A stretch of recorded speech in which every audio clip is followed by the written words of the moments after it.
चलिए सवाल नंबर 5 का पहला करते हैं। देखिए सवाल क्या कह रहा है कि एक पाइथागोरस त्रिक ज्ञात कीजिए जिसमें छोटी संख्या 10 है। हमें एक पाइथागोरस त्रिक निकालना है, इसमें छोटी संख्या कितनी होनी चाहिए बताइए? तो 10 होनी चाहिए। तो चलिए ज्ञात करते हैं। तो सबसे पहले पाइथागोरस त्रिक को समझ लेते हैं। तो जरा समझिएगा, M square plus one, M square minus one और 2m को हम क्या कहते हैं बताइए? तो पाइथागोरस त्रिक कहते हैं। तो सबसे पहले आप क्या लिखोगे? माना कि M square plus one comma M square minus one comma 2m एक पाइथागोरस त्रिक है, एक पाइथागोरस त्रिक है। ओके, यदि स्टूडेंट्स आप पाइथागोरस त्रिक के बारे में नहीं समझे हैं तो इंट्रोडक्शन वाला वीडियो जरूर देखिए। अब आपको क्या करना है जरा ध्यान समझिएगा। देखिए सबसे पहले आप में समझ लीजिए। सबसे पहला स्टेप आपको क्या करना है कि पाइथागोरस त्रिक के पहले वाले पद को 10 के इक्वल करना है। ओके, इक्वल करने पर यदि आपको m का मान मिल जाता है तो उस m के मान को आपको इन तीनों वैल्यू में बैठाना है। ठीक है, जब आप बैठाओगे पाइथागोरस त्रिक के तीनों पदों में तो आपको एक त्रिक मिलेगा। ठीक है, यदि वो त्रिक क्वेश्चन के अकॉर्डिंग होता है, ठीक है, तो वही आपका आंसर होगा। और यदि क्वेश्चन के अकॉर्डिंग नहीं होता है तो दूसरा स्टेप में आप क्या करोगे कि इस पाइथागोरस त्रिक के दूसरे वाले पद को इस 10 के इक्वल करोगे। यदि आपको ऐसा करने पर m का मान लीजिए मान मिल जाता है तो फिर उस m का मान को आप इन तीनों में रखोगे, इससे आपको एक त्रिक मिलेगा। और यदि वो क्वेश्चन के अकॉर्डिंग ट्रिक होता है तो वही आपका आंसर होगा। और यदि नहीं होता है ट्रिक तो आप इस तीसरे वाले को इस 10 के इक्वल करोगे, तब आपको पक्का क्वेश्चन के अकॉर्डिंग ट्रिक मिल जाएगा। तो चलिए करते हैं। तो क्या लिखोगे? सबसे पहले अब इसको आप इक्वल करोगे 10 के। तो क्या लिखोगे? एम स्क्वायर प्लस वन बराबर में 10। ओके, अब देखिए एम स्क्वायर की जगह एम स्क्वायर प्लस वन को बराबर के उस पार भेज दो तो किसमें बदलेगा? माइनस में। तो कितना हो जाएगा बताइए? 10 माइनस 1, तो आपको कितना मिल जाएगा बताइए? 9। ओके, इधर कितना है? M square. अब देखिए इस स्क्वायर को बराबर के उस पार भेज देते हैं तो ये किसमें बदलेगा? रूट में। ओके, यहाँ 9 है तो कितना हो जाएगा? √9। अब √9 का मान कितना होता है बताइए? 3। कितना होता है? 3। अब इस m के वैल्यू को इन तीनों में रखिए। ओके, तो चलिए इन तीनों का वैल्यू निकालते हैं। तो एम स्क्वायर प्लस वन का वैल्यू कितना निकलेगा बताइए? एम की जगह यहाँ पे 3 रखिए तो कितना हो जाएगा? 3 का स्क्वायर प्लस वन, 3 का स्क्वायर 9 प्लस 1 आपको कितना मिलेगा बताइए? 10 मिलेगा। कितना मिल जाएगा बताइए? 10। अब निकालिए एम स्क्वायर माइनस वन का मान। तो एम की जगह रखिए 3 तो कितना हो जाएगा? 3 का स्क्वायर माइनस में 1। ओके, 3 का स्क्वायर 9, 9 में 1 जाएगा तो कितना मिलेगा? 8। ओके, अब 2m का मान निकालिए। m की जगह कितना रखोगे? 3 तो कितना मिलेगा? 2 गुना 3 तो कितना मिल जाएगा बताइए? 6। ओके, तो देखिए आपको यहाँ पे 3 संख्या मिल रहा है। ओके, और यही मेरा क्या है बताइए? त्रिक है। तो जरा समझिएगा, देखिए यहाँ पे 6, 8, 10 एक पाइथागोरस त्रिक है, एक पाइथागोरस त्रिक है। अब हम यहाँ चेक करते हैं कि क्या ये त्रिक क्वेश्चन के अकॉर्डिंग है या नहीं है। तो देखिए क्वेश्चन में क्या कहा है, जरा देखिए। वो एक पाइथागोरस त्रिक हमें निकालना है जिसमें से सबसे छोटी संख्या कितनी होनी चाहिए बताइए? 10 होनी चाहिए। जबकि इस त्रिक में देखिए 6, 8, 10 मेरा एक पाइथागोरस त्रिक तो है, लेकिन 10 सबसे छोटी संख्या 9 होकर के सबसे बड़ी संख्या है। ओके, तो ये पाइथागोरस त्रिक तो है लेकिन क्वेश्चन के अकॉर्डिंग नहीं है। तो क्या लिखोगे? 6, 8, 10 एक पाइथागोरस त्रिक है लेकिन सबसे छोटी संख्या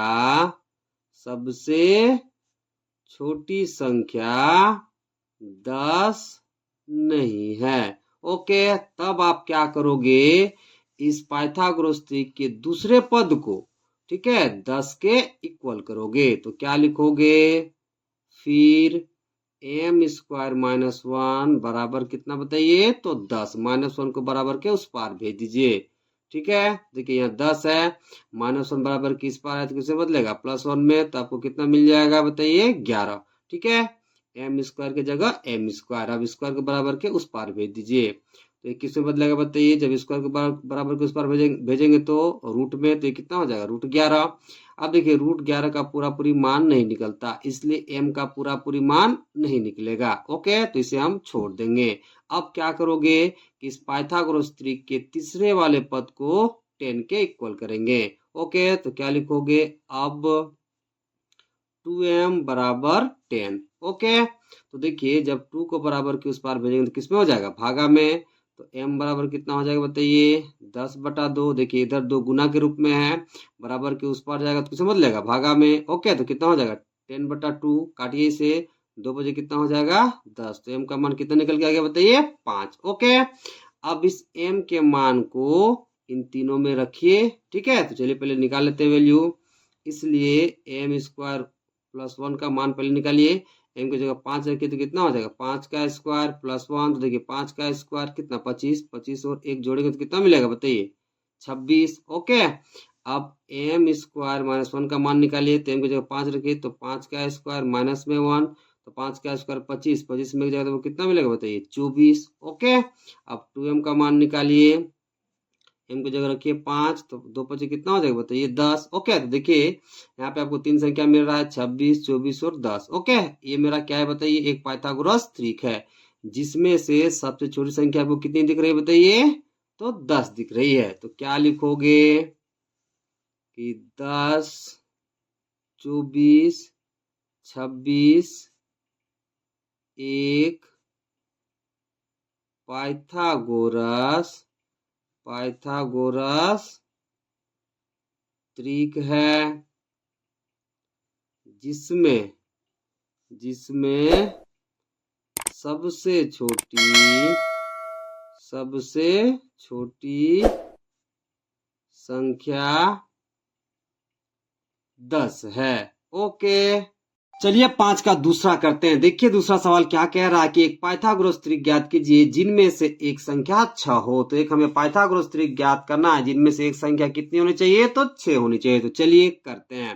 तो सबसे पहले पाइथागोरस त्रिक क्या होता है जरा समझ लेते हैं। तो देखिए m² + 1, m² - 1, 2m को हम क्या कहते हैं बताइए, तो पाइथागोरस त्रिक कहते हैं। ओके, तो सबसे पहले आप क्या लिखोगे, माना कि m² + 1, m² - 1, 2m एक पाइथागोरस त्रिक है, एक पाइथागोरस त्रिक है। ओके, अब जरा समझिएगा आपको क्या करना है। सबसे पहले रफ में समझ लेते हैं, फिर यहाँ लिखेंगे। ओके, देखिए पहला स्टेप आपको क्या करना है कि पाइथागोरस त्रिक के पहले वाले पद को 6 के इक्वल करना है। जब आप इक्वल करोगे और मान लीजिए यदि m का मान आपको मिल जाता है, ठीक है, तो उस m का मान को आपको इन तीनों में बैठाना है। ऐसा करने पर आपको एक त्रिक मिलेगा, ठीक है। और यदि वो त्रिक क्वेश्चन के अकॉर्डिंग होता है तो वही आपका आंसर होगा, ठीक है। और यदि क्वेश्चन के अकॉर्डिंग नहीं होता है तो आप इस दूसरे वाले को इस 6 के इक्वल करोगे। यदि 6 के इक्वल आप करते हो और मान लीजिए यदि आपको m का मान मिल जाता है तो फिर उस m के मान को आप इन तीनों में बैठाओगे। ऐसा करोगे तो आपको एक त्रिक मिलेगा। वो त्रिक मान लीजिए क्वेश्चन के अकॉर्डिंग नहीं होता है, ठीक है, तो फिर आप इसको इस 6 के इक्वल करोगे तो फिर आपको m का मान मिलेगा। उस m के मान को फिर आपको इन तीनों में बैठाना है। तो आपको मान लीजिए इन दोनों में त्रिक नहीं मिला तो इसमें कंफर्म क्वेश्चन के अकॉर्डिंग त्रिक मिलेगा। और यदि और एक बात, यदि मान लीजिए आप इसको इसके साथ इक्वल में करते हो और यदि m का मान नहीं मिलता है तो फिर आप इसको इसके साथ करोगे और फिर यदि आपको m का मान नहीं मिलता है तो आप इसको इसके साथ इक्वल में करोगे तो आपको m का मान मिल जाएगा। तो चलिए करते हैं। तो सबसे पहले इसको हम इसके साथ इक्वल में करते हैं। तो क्या लिखोगे, अब m² + 1 बराबर 6। आप +1 को बराबर के उस पार भेज दीजिए तो किससे बदलेगा, -1 में। तो क्या हो जाएगा, m² बराबर 6 - 1। ओके, तो इधर m² 6 में से एक जगह कितना मिलेगा बताइए, 5। अब स्क्वायर के बराबर के इस पार भेज देते हैं तो किसमें बदलेगा, रूट में। तो कितना हो जाएगा बताइए, रूट के भीतर में 5। अब देखिए रूट 5 का पूरा पूरी मान नहीं निकलता, इसलिए m का भी पूरा पूरी मान नहीं निकलेगा। ओके, तो इसे आप छोड़ दोगे।